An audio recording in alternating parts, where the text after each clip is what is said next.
The evolving global peace and security problems have compounded the challenges of our time in Africa.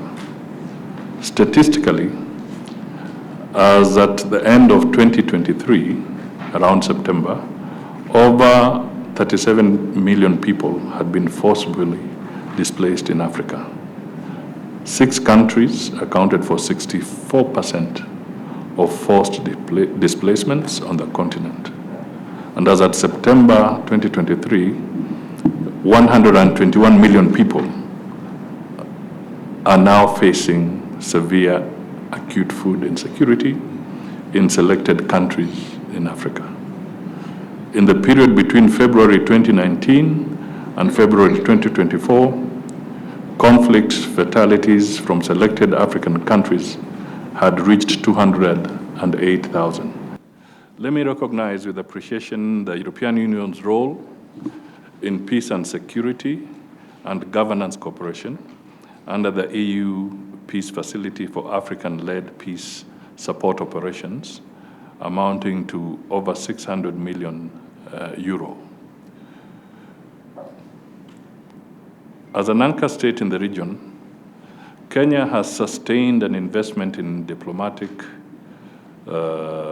efforts to find lasting peace in a myriad of situations within and beyond the region. Although some of the processes have yielded undeniable successes, challenges remain.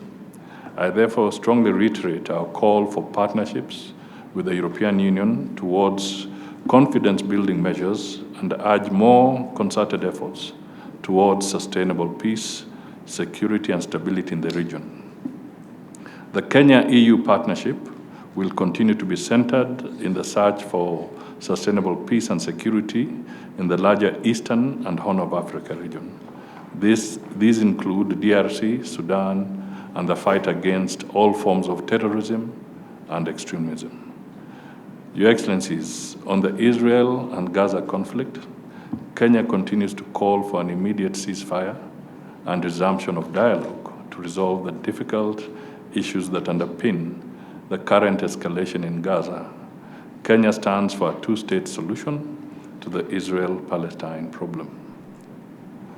On the Russia-Ukraine conflict, Kenya believes in the urgent need for a diplomatic resolution to the ongoing conflict. We call on the parties involved in the conflict to give diplomacy a chance.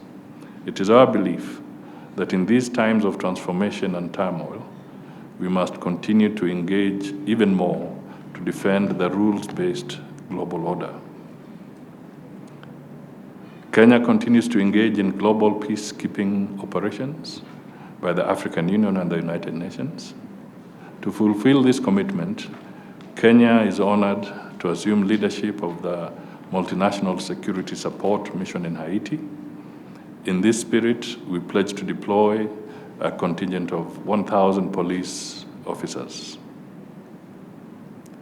If I come back to the region, I also take this opportunity to thank the European Union and its member states in your support towards the African Union Transition Mission, ATMIS, in Somalia, in relation to the restoration of peace, security, and stability in Somalia.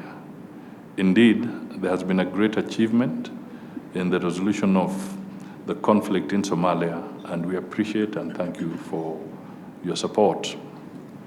On the Sudan issue, we also wish to note with gratitude that the European Union and France will chair an international humanitarian conference for Sudan and its neighbors at ministerial level around 15th of April in Paris. I commend your efforts in ensuring that there is a flow of humanitarian assistance to the people of Sudan, and we look forward to Kenya's participation at the conference. On South Sudan, we wish to underscore the fact that Kenya has agreed to lead the mediation process to resolve the conflict in the Sudan. This demonstrates our commitment in ensuring that peace and security reigns in the region. I therefore laud the EU in its support towards a peaceful resolution of the conflict and urge you to continue rendering your support. bearing in mind that we would like them to have some good elections later this year.